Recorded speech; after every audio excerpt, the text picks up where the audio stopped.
Convicted felon Donald Trump talks ad nauseum about how he believes that other countries are emptying their prisons and sending violent criminals to the United States of America, and he's not going to stand for it. He's going to deport them. He's not going to have it. But let me tell you all what he has zero problem with. American violent criminals that supported him. He wants to release them into the streets. And today we have a laundry list of these people that have already recommitted crimes. The first one, we have a pardoned January 6th rioter shot dead by police after allegedly resisting arrest. An Indiana man who was pardoned by President Trump for his conviction related to the January 6, 2021 attack on the U.S. Capitol was fatally shot by a police officer after allegedly resisting arrest during a traffic stop Sunday afternoon, according to local news reports. This man's name is Matthew Huddle. And so, I wonder why he felt so emboldened during this routine traffic stop that he could resist arrest. I wonder where he got that idea from. Pumps, what do you think? I don't know. Could it be that the president of the United States pardoned him because he did what President Trump asked? And he just thought, well, I'll just go to my buddy Trump and I'm completely immune to authority. And it is absolutely disgusting. The hypocrisy, like you said, he's so worried about fake people from different countries being let out into America, yet he's happy to let them out here as long as they like him. And we have to remember, in order to go to the Capitol and be violent, you're probably not a psychologically or emotionally stable person. This is far beyond the bounds of peaceful protest. This was beating the shit out of people, breaking things, taking shits in the Capitol, etc. So these are not the best, the brightest, and the most emotionally stable. There's zero talk about seeing if these people have, any form of remorse or, and I think the line that was leaked when they were talking to Trump about which ones of the January 6th people do you want to release? And he says, fuck it, release them all. Direct quote from somebody that leaked inside the White House. Okay, next up, a Houston man was pardoned for a January 6th crime. He's now wanted on online solicitation of minor charges. A man pardoned for his involvement in the January 6, 2021 riots at the Capitol has been released from federal prison, but now must face a local charge of soliciting a minor he picked up before the insurrection. It strikes me that all these people that are so worried about groomers have no problems with the ones that support Trump. And I know I'm a broken record and people are sick of hearing me say this, but at some point, do you not sit down with your endless amount of staff and say, let's vet these people. Let's figure out who's worthy of a pardon and who's not. But like you said, he's just like, he doesn't have the attention span or the care to worry about taking the distance and becoming educated on these people. Fuck it. Let's just let them all out because he's bored with it.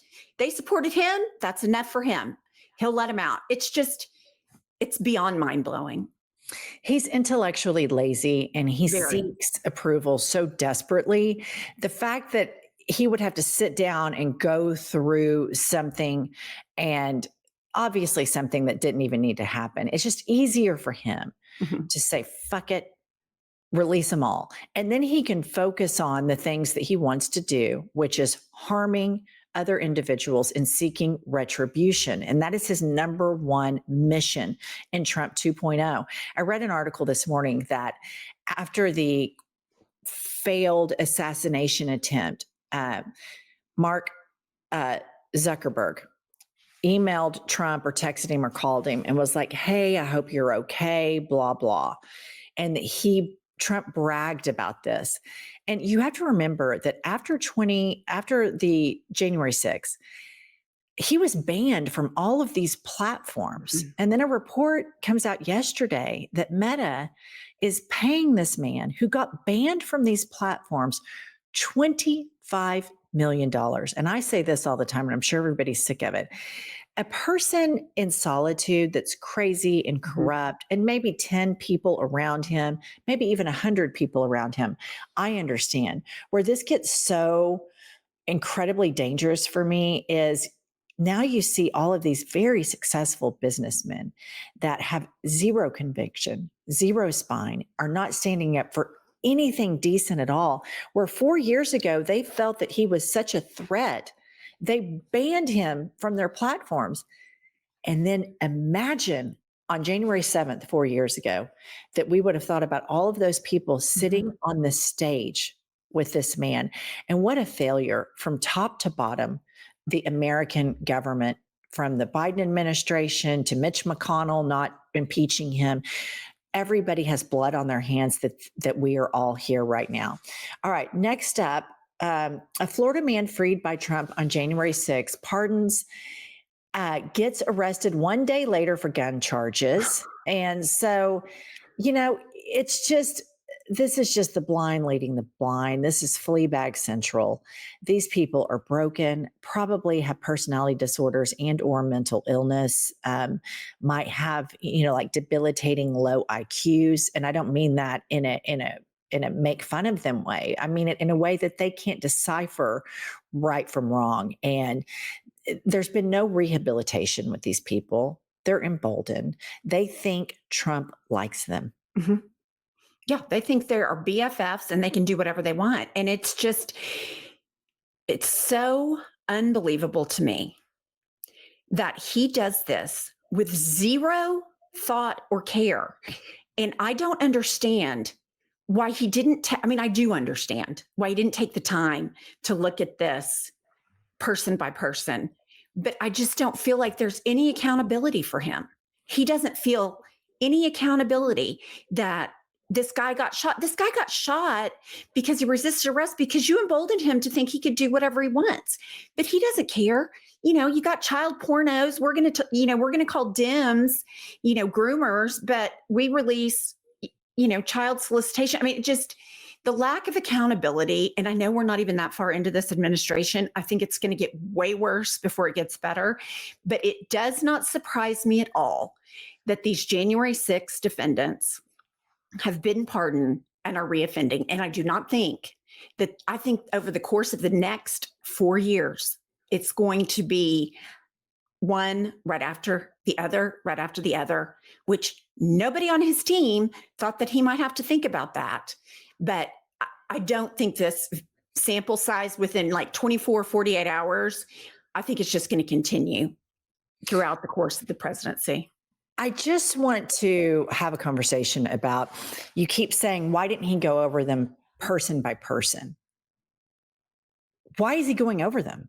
These Right. people were convicted. Well, no, I agree.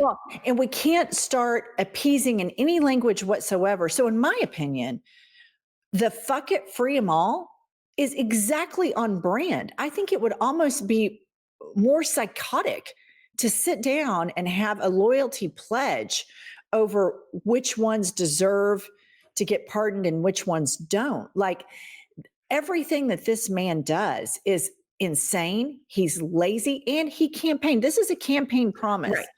And he's delivered on it. He said he was going to pardon every single one of them. And he said, fuck it, pardon them all. And so we can't apply any sort of appeasement language to this man that he should have done this, he should have done that, he should have done none of it. And then the accountability above that goes back to the Republican Party, where a lot of them had moments of clarity on January 6th and January 7th. And they knew what he did was wrong. Mitch McConnell and several other senators and Congress people did. And then the Biden administration and Merrick Garland, just failed the United States and failed the world. All right. And last one is a Franklin County woman pardoned for January 6th, sentenced to 10 years in prison for a deadly DUI crash, which goes to your point, Pumps, that this graduating class of pardons, it's going to grow exponentially. They are going to reoffend, and the mainstream media, corporate media will let all of this happen and will not call out the duplicity in him saying he's so concerned about other countries releasing prisoners into the American public, while he just did that. Right. And my point about looking over it was he said he was going to do it. He could have mitigated the damage, but he didn't want to because he doesn't give a shit. All right, we'll see you all later.